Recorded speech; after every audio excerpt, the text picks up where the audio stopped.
So in this video, we're gonna take a look at const variables. The main difference between const and let is that when you create a const variable, you have to give an initial value, and that value cannot be changed in the program. So let's see some examples. If you had something like const name, you have to give this a value. And I'm gonna say send this value to the console, name like this. And you can see it is going to work just fine. But let's say that I want to start this const without any values. You can see we have missing the initializer in the const declaration. So you have to add an initial value always when you're working with const.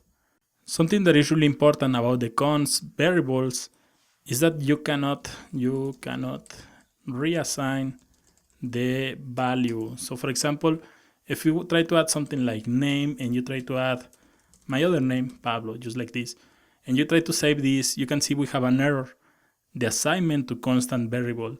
Because when you are creating const or constant like this one, you have to give an initial value, but also you cannot redeclare or reassign that value. The value of the constant is going to be always there. So that's something really important. Beside that is the same. So for example, a variable with the const keyword can hold booleans, can hold also arrays, 1, 2, 3 like this, can also hold an object. And we're gonna see this in greater detail in the upcoming videos.